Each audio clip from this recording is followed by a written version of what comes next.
The recruitment email arrived on a Tuesday, nestled between mundane work correspondence and spam. Its clean, minimalist design caught my eye, an invitation from a research firm called Apex Dynamics. They needed a data analyst with my specific skill set. I hesitated, then clicked accept. I'm Elena Rodriguez, 34, a statistical analyst with a reputation for meticulous work. What I didn't know then was that precision would become my prison. The initial orientation felt ordinary, sleek offices in a downtown high-rise, employees dressed in tailored grays and blues. Dr. Martin Chen, the lead researcher, explained their groundbreaking project studying urban behavioral patterns. His smile never quite reached his eyes. My role involved analyzing massive datasets tracking residential movement, consumer behavior, and social interactions. Each dataset seemed innocuous, but something felt calculated. The algorithms I developed weren't just measuring. They were predicting human behavior with unsettling accuracy. Weeks passed. I noticed subtle changes in my work environment. Colleagues became increasingly robotic, their conversations scripted. During team meetings, anyone deviating from the prescribed discussion would receive a stern glance from Chen. One evening, while debugging a complex predictive model, I discovered an encrypted subsection of data. Binary code revealing something extraordinary. Our research wasn't academic. We were developing a comprehensive social manipulation framework for government and corporate entities. The model could predict individual choices with 98.7% accuracy by analyzing microinteractions, digital footprints, and subconscious behavioral triggers. Governments could reshape populations. Corporations could engineer consumer behavior at unprecedented scales. When I attempted to discuss my findings with HR, I was redirected. Conversations became circular, always returning to project objectives without addressing my concerns. My access credentials were subtly modified, restricting deeper investigations. Then came the warning. A sealed manila envelope appeared on my desk. Surveillance photos of my elderly mother in her assisted living facility. No text, just images proving they could reach anyone, anywhere. Dr. Chen's final meeting was chilling. "You've created something revolutionary," he said, sliding a contract across the table. "Cooperation ensures your family's comfort. Resistance, well, you understand the alternatives." The contract offered financial security beyond my wildest dreams. Complete silence. Complete compliance. My fingers trembled signing the document. But within me, a spark of defiance remained. I would play their game, but I would also find a way to expose the truth. Months later, I strategically leaked fragmented data to investigative journalists. Not enough to implicate myself, but sufficient to trigger inquiries. The system I'd helped create would become its own undoing. As I write this, I'm boarding a flight to an undisclosed location.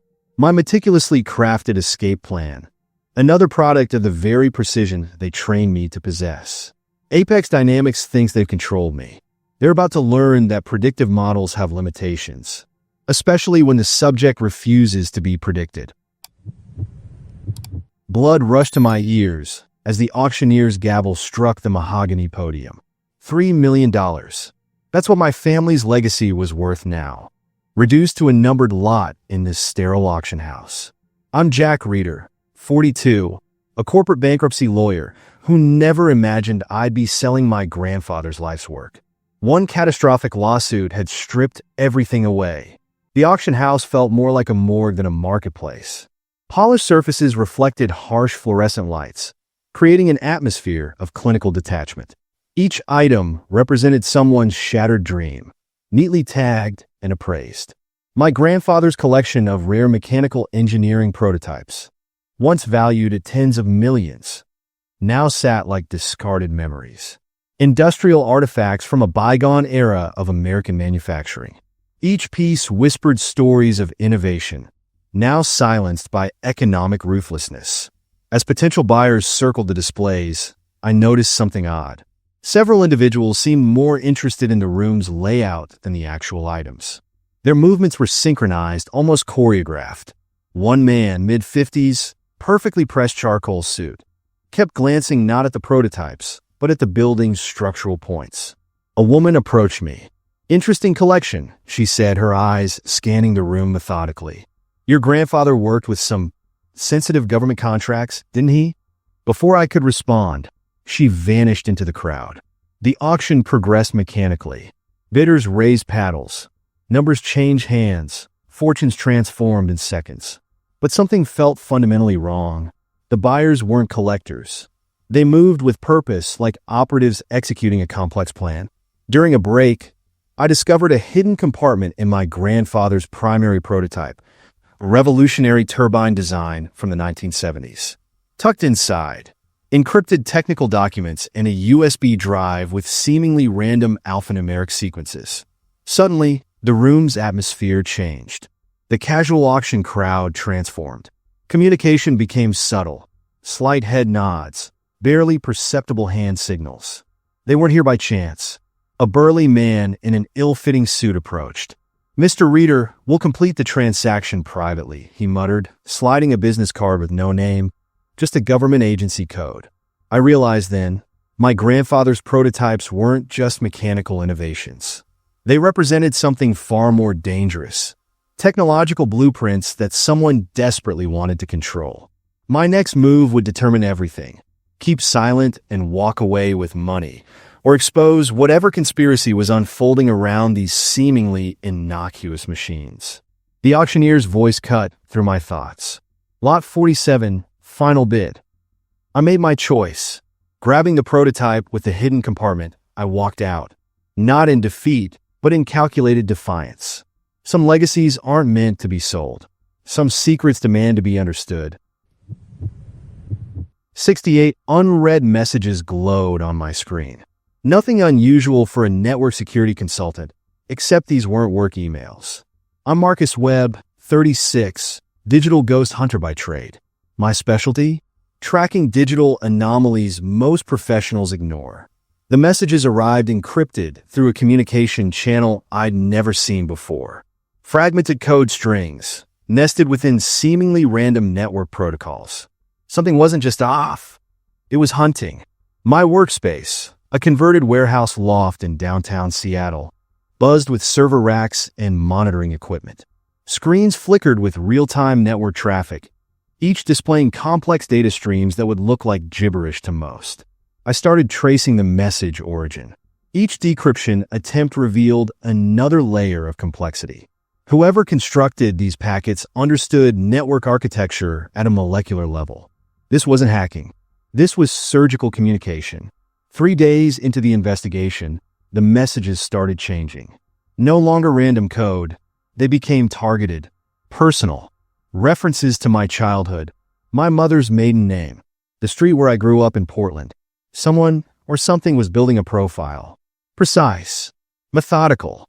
A video file emerged buried within the 68th message. Grenier surveillance footage. Me, walking into my office, leaving a coffee shop, purchasing groceries, recorded from angles impossible through standard surveillance. The tracking was too perfect, too clean. I called an old contact at NSA, Sarah Kimura. Her response was clinical. "Walk away, Marcus. Some networks aren't meant to be explored." But curiosity had always been my weakness. By midnight, I constructed a counter-algorithm, a digital trap designed to trace the origin point of these mysterious transmissions. My fingers moved faster than thought, routing through anonymous servers, blockchain networks, dark web corridors. Then, contact, a single IP address, government classification, Department of Advanced Research Technologies. They knew I'd found them. Within hours, my digital footprint began disappearing. Bank accounts frozen, professional credentials erased, linkage, professional networks, gone. Someone wanted me silenced, but I'd left a failsafe. A single encrypted message distributed across multiple international servers. Insurance.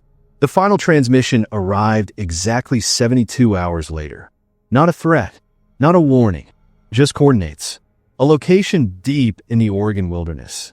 My next move would define everything. The hunt was just beginning. The coffee mug shattered. Porcelain fragments scattered across my kitchen floor like broken promises. I'm Dayan Lockhart, structural engineer. Broken things have always been my specialty, until today. 12 hours earlier, I'd been reviewing blueprints for the Meridian Tower, a 62-story skyscraper promising to redefine Seattle's skyline. My team had spent 3 years calculating every stress point, every potential structural vulnerability. Something didn't align. Microscopic inconsistencies kept flickering across my digital models. Hairline fractures that shouldn't exist. Calculations that defied standard engineering principles. The construction site felt different during my unscheduled inspection. Workers moved with rehearsed precision, avoiding eye contact. Massive steel beams were positioned with surgical accuracy. Yet something felt fundamentally wrong. By midnight, I'd isolated the problem. Someone had deliberately engineered structural weaknesses into the tower's core support system. Not a mistake. A calculated design.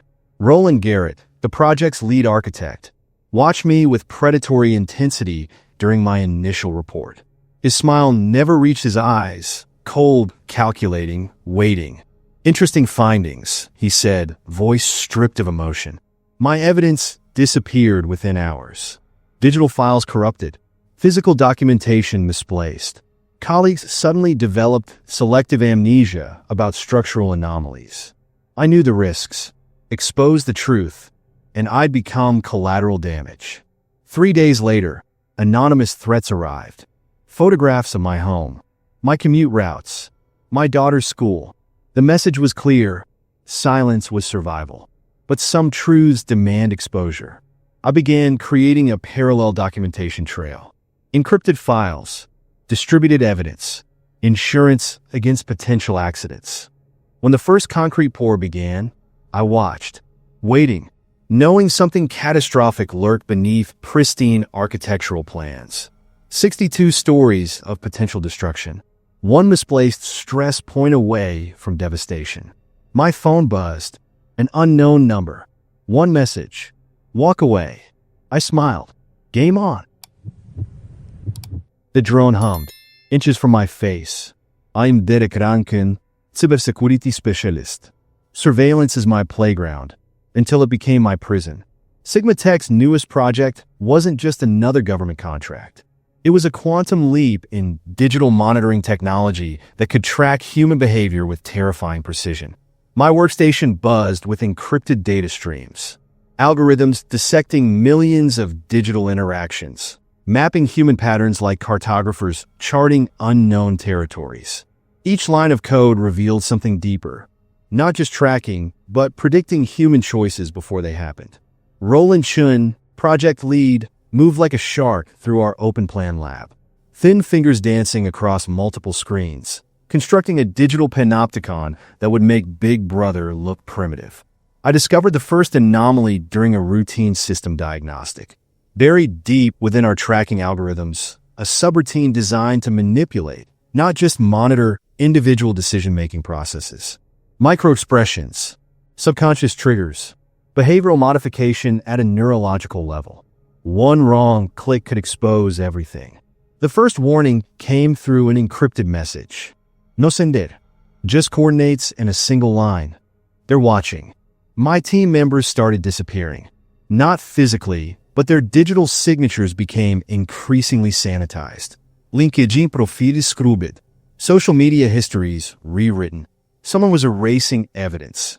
By midnight, I constructed a counter-algorithm. A digital firewall designed to expose the project's true intentions. Roland's reaction was immediate. Cold. Calculated. You've seen too much, Derek. The drone continued hovering. Silent. Watching.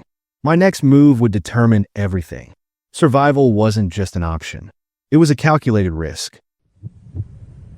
The radio crackled. Static dissolved into whispers. I'm Claire Winters, broadcast engineer. Sound has always been my language, until it became my weapon. KXRK's midnight broadcast felt different. Subtle frequency modulations danced between standard transmission ranges, broadcasting something beyond standard programming. My sound engineering background detected microscopic anomalies, harmonic interference patterns that shouldn't exist, mathematical precision embedded within random noise. Station manager Thomas Reyes watched me with calculated disinterest during my initial report.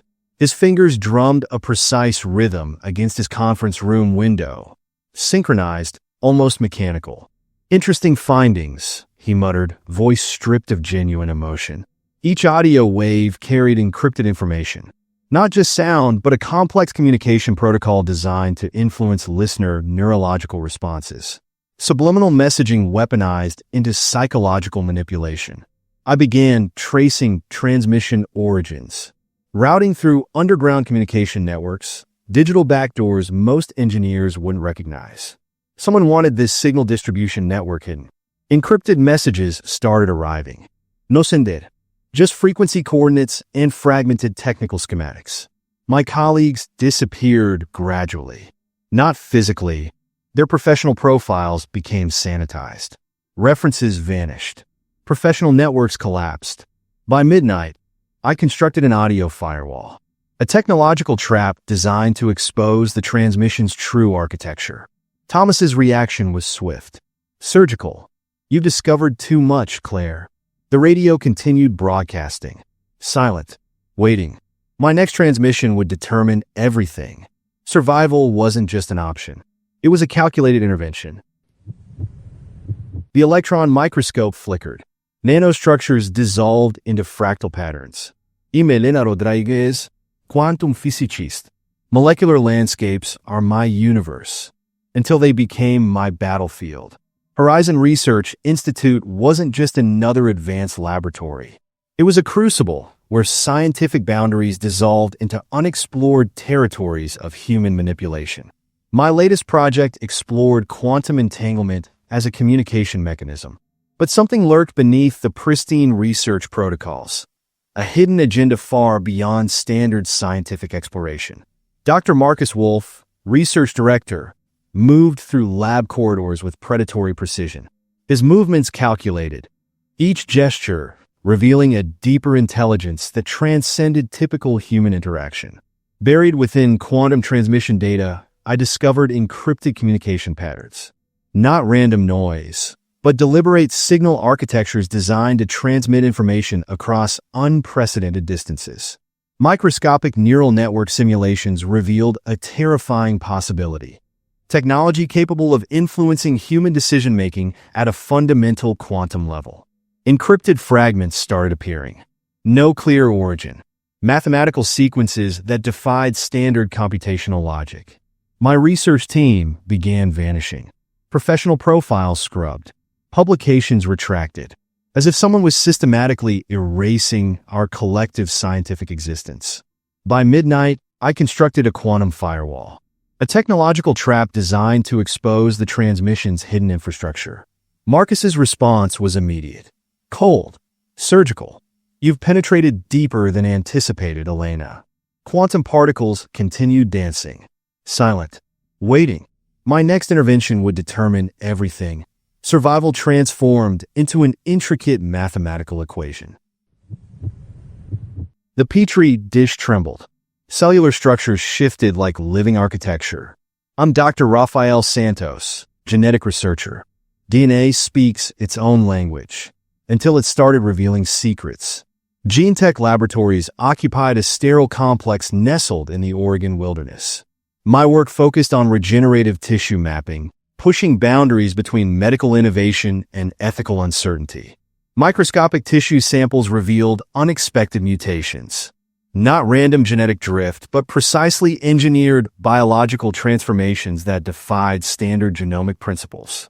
Director Elena Kovac observed my research with hawk-like intensity. Her movements calculated, each interaction feeling like a carefully choreographed performance. Deep within genetic sequencing, I uncovered encrypted biological markers. Chromosomal architecture designed to modify human potential at its most fundamental level. Fragments of research documentation began disappearing. Lab records sanitized. Funding streams redirected. Someone wanted this research buried. My late-night analysis exposed a terrifying blueprint. Genetic modification capable of reshaping human cognitive and physical capabilities. Anonymous data packets started arriving. Encrypted genomic sequences, mathematical patterns that suggested something beyond standard scientific exploration. Colleagues vanished gradually. Professional networks collapsed. Publications retracted with surgical precision. By midnight, I constructed a genetic firewall, a technological intervention designed to expose the hidden research infrastructure. Elena's response cut like a scalpel. "You've gone too deep, Raphael." Cellular structures continued pulsing. Silent. Waiting. My next move would rewrite everything. Survival transformed into a living, breathing equation. The power grid map flickered. Transmission lines dissolved into fractal shadows. I'm Zara Mitchell, grid systems analyst. Electricity flows through my veins until it became my silent battlefield. Grid tech solutions controlled more than just power infrastructure. Their network mapped every electrical pulse across 3 Western states, transforming infrastructure into a silent surveillance mechanism. My current project tracked microdisruptions in regional power distribution. Patterns emerged that defied standard electrical engineering principles. Intentional interruptions carved with surgical precision. Director Michael Holloway watched my work with unblinking concentration. His movements calculated, each gesture revealing an intelligence that transcended typical corporate dynamics. Buried within transmission data, I discovered encrypted communication nodes. Electrical signals carrying more than just power. They were transmitting complex informational landscapes. Fragmented network logs revealed a chilling blueprint. Ability to isolate, monitor, and potentially disable entire community infrastructures through strategic power manipulation. Anonymous data packets started arriving. Encrypted network coordinates. Technical schematics that suggested something far beyond standard utility management. Research team members began vanishing. Professional credentials erased. Digital footprints systematically eliminated. By midnight, I constructed a digital firewall, a technological trap designed to expose the hidden network architecture. Michael's response sliced through silence. "You've penetrated deeper than anticipated, Zara." Transmission lines continued pulsing. Silent. Waiting. My next intervention would redefine everything. The brainwave monitor pulsed. Synaptic patterns danced like electric lightning. "I'm Dr. Kira Chen, neurological researcher." Brain signals are my native language, until they started revealing dark conspiracies. Neurosync Technologies occupied a minimalist research complex in Silicon Valley. My work explored brain-computer interfaces, pushing boundaries between human consciousness and technological integration. Neural mapping revealed unexpected synchronization patterns. Not random neural connections, but meticulously engineered cognitive pathways designed to manipulate human perception. Lead researcher Dr. Victor Langley watched my discoveries with predatory focus. His eyes held calculated intelligence that suggested he knew far more than he revealed. Deep within neurological data, I uncovered encrypted communication protocols. Brain signal architectures capable of transmitting information beyond standard neural networks. Research documentation began fragmenting. Lab records vanished. Funding streams redirected with surgical precision. My midnight analysis exposed a terrifying possibility. Technology capable of reshaping individual and collective human thought processes. Encrypted neural sequences started arriving. Mathematical patterns suggesting technological interventions beyond current scientific understanding. Colleagues disappeared gradually. Professional networks collapsed. Publications retracted without explanation. I constructed a neural firewall, a technological trap designed to expose the hidden research infrastructure. Victor's response cut through technological silence. "You've discovered something never meant to be known, Kira." Brainwave patterns continued oscillating. Waiting. My next move would rewrite everything. Survival transformed into a consciousness equation. Don't forget to subscribe. You are the best.